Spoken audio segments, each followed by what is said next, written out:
don't have an accent. When I work with American groups, I have to tell them that I don't have an accent, but they actually do. But I know that you know. So the funny thing about working with South Africans, by the way, is all the connections. So my operator, the person who does all the logistics, said I have to remember to tell the Mendelssohns that her grandparents were very friendly with your parents, I think.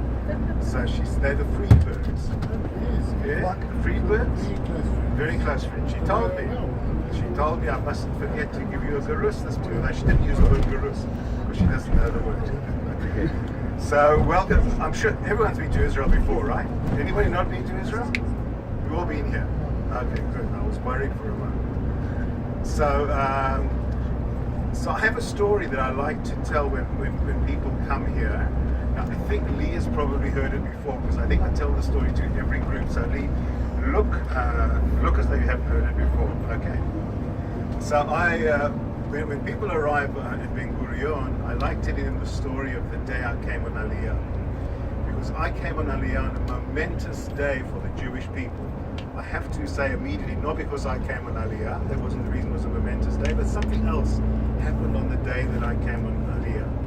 So I'll tell you the date I came on Aliyah, and Naomi is not allowed to put up her hand and say, I know, neither is, what's your name behind Naomi is also Mati. Mati and Naomi are not allowed to say, oh, I know what happened on that day, okay? That's the deal. How did you know? If you don't, we're going to drop you off over here. So I came on Aliyah on the 4th of July 1976. Does anybody know what happened on the 4th of July 1976? Okay. American independence. So very good. That was supposed to be the headlines on all the newspapers around the world. That was pre-computers, and therefore the type had been set already. And all around the world, the headlines were supposed to say, America celebrates its bicentennial. Something else happened that knocked it off the Entebbe rain. Now, how's it connected to the Dalmain Aliyah? So my birthday, and it's relevant to the story, is on the 2nd of July. So even though I was running away from South Africa to avoid going to the army, and I had my papers, my call-up papers, I wanted to stay for my birthday so I could say goodbye to the family, on my birthday. So I flew out of Cape Town on the 3rd of July. When I left Cape Town, the hostages were still being held in Entebbe. But when I got to Joburg, before I took the flight, we heard that the hostages had been freed. We were very excited. When I say we, I came on Aliyah together with my Karain, which is a settlement group from Habonir. And we left on the 4th of July. We took off from Joburg. In about 45 minutes after we took off, the pilot comes on the intercom and he says, there's nothing to worry about, we're about to land. Now, sometimes I have to tell young Americans that because they don't study geography in high school anymore, that it's more than 45 minutes from Joburg to Tel Aviv. We were very surprised. 45 minutes have passed and we're about to land. We look out the window because it's El Al, they don't share unnecessary information. We land, and where do we see we've landed? Back in Johannesburg. And nobody knows what's going on. We see all these fuel trucks coming to the plane and just filling us up because that the plane flies with as little fuel as possible to keep it as light as possible to make it as cheap as possible for them to fly. So you normally have about an hour extra fuel and that's it. So just next time it takes longer, we can start worrying. So they fill up the plane and we take off again. And nobody says a word to us, but after a short while we notice something odd. We are flying over the ocean. You never fly over the ocean when you fly from South Africa. We fly over Africa, over land. Nobody says a word to us. And we fly and we fly and we fly. And eventually the pilot gets on the intercom again and we are around about the Horn of Africa. I don't have to tell you where the Horn of Africa is. I have to tell young Americans. It's unfortunate I have studied geography in high school. They didn't have Mr. Kritzinger as I had at Paul Roos to teach me geography. So, around about the Horn of Africa, the pilot gets on again and he says, ladies and gentlemen, there's nothing to worry about. Now you all know when a pilot says there's nothing to worry about, it's not a great feeling. And he says in just a moment, 4 fighter jets will approach the plane. Now, isn't that comforting? He didn't say, isn't that comforting? My addition. And we look out the window, we see in the distance these 4 dots coming closer and closer to us. And then we see when they're close enough, what do we see on their tails? Magen David. Magen David. There are 4 fighter jets of the Israeli Air Force, and they take up formations called, two in front and 2 behind. And that's how we fly all the way from the Horn of Africa to Ben Gurion. When we land, just before we land, the pilot gets on again and he says, now I can tell you the story. And he tells us that there's a unit in Israel still today named Shmone Matayim, which means 8,200. It's the electronic intelligence unit of the IDF. It's really the best of it in the world, of its kind. It had picked up a message, as it does all the time. It listens to all the stuff that's going on around the world electronically. It picks up a message from Gaddafi to the head of the Libyan armed forces. At that stage, you probably remember that the PLO and Libya were very, very closely connected. And the message that goes out to the Libyan armed forces is to basically take down an El Al plane. And Israel worked out the likely plane. The likely plane was us. So the message goes, 2 messages go, I'll paraphrase. The one message, which is my paraphrasing, is to Libya saying, do you guys know about the Stone Age? You want to return, attack an El Al flight. The other message is a more measured message, which basically says to El Al, change the route of the flight from Johannesburg. Now,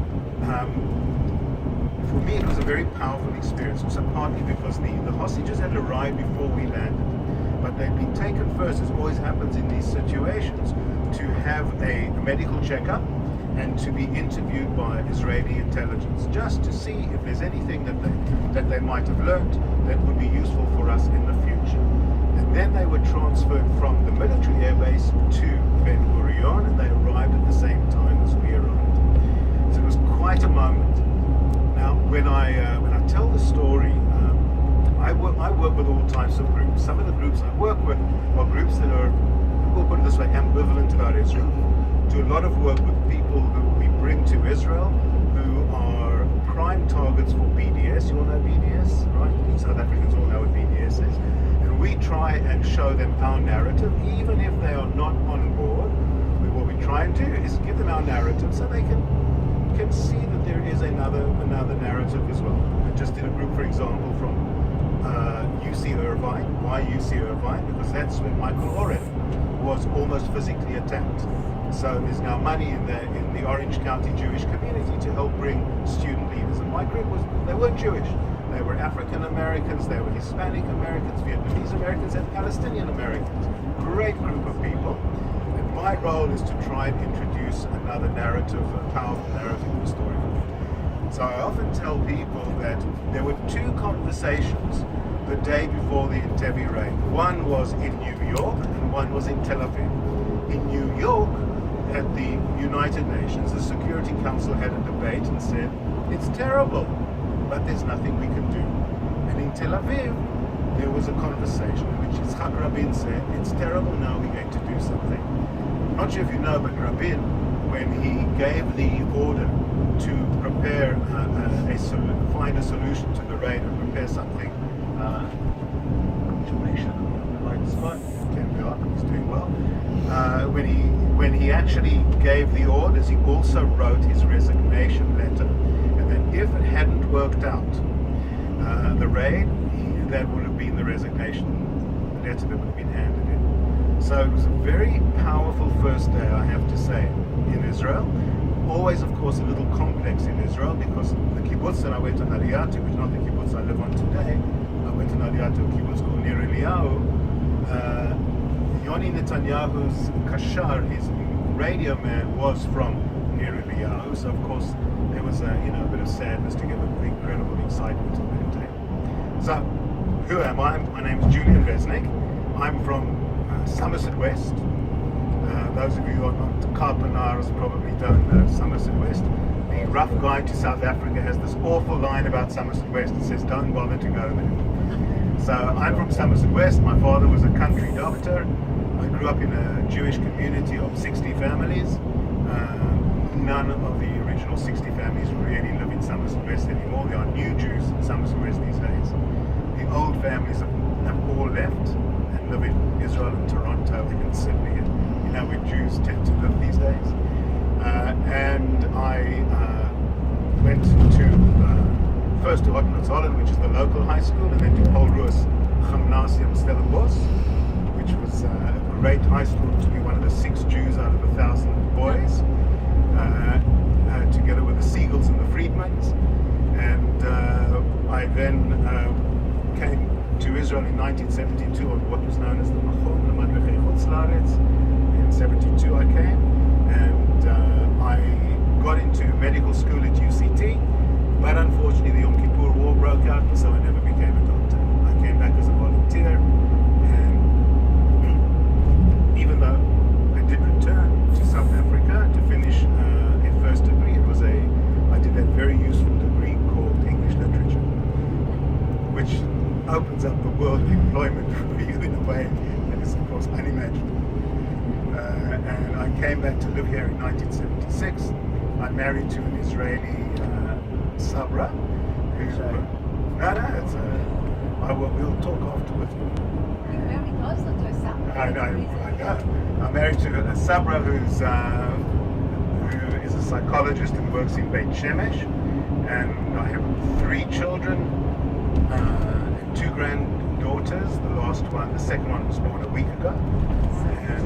And her name is Naomi.